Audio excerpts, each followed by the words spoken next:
আজকে থেকে 20 বছর আগে আমি এই মাঠে খেলাধুলা করতাম। কথা বুঝতে পারছেন? শেষ করলেন না? আজকে থেকে 20 বছর আগে আমি এই মাঠে খেলাধুলা করেছি। এমনকি একদিন আমার বাবা আমাকে বলেছিলেন, এবং আমি খেলাধুলা খুব পছন্দ করতাম, এবং আপনারা জানেন যে আমি খেলাধুলার সাথে ছিলাম, অনেক দূর পর্যন্ত খেলেছি আলহামদুলিল্লাহ। তো আমার বাবা আমাকে বলছিলেন যে খেলাধুলা করতে যেতে ইচ্ছা করছে। আমি বললাম যে হ্যাঁ। আমার মনে আছে ঠিক ওই যে ছেলেগুলো যেখানে দাঁড়িয়ে আছে ওই জায়গাটাতে আমি খেলছিলাম। আমার ব্যাচমেট যারা আছেন এখানে উপস্থিত হয়তো তারা জানবেন বিষয়টা। ক্রিকেট, অবশ্যই ক্রিকেট। আর ক্রিকেট খেললে আমি ব্যাটিং করতাম, বলিং করতাম, ব্যাটিং করেই পাওয়াতাম, ফিল্ডিং করতাম না, এত খাটনির মধ্যে নাই।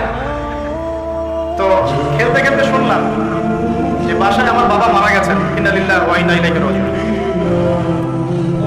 আমার বাবা আর মা এখানেই থাকতেন, ঠিক এই বাজারের সামনের বাসায়। এখানে আমার শৈশবটা কেটেছে। এরপরে আমি সরকারি প্রাইমারি স্কুল উচ্চ বিদ্যালয়ে পড়েছি 1 বছর, এটা অনেকেই জানেন। আমার শৈশবটার অনেক স্মৃতি এখানে জড়িত আছে। আর আজকে তাকবীরের কি লিখন যে সেই মাঠে বসে আমি আপনাদের সামনে দিনের ওয়াজ করছি।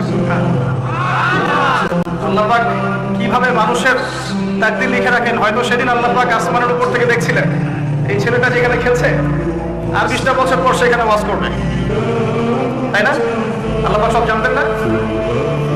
আমার পাশে ওস্তাদকে দেখছেন, এই যে ছোট ছেলেটা তেলাওয়াত করে গেল কোরআন, তার চেয়েও ছোট বয়স আমার, তখন 7 থেকে 8 বছর হবে।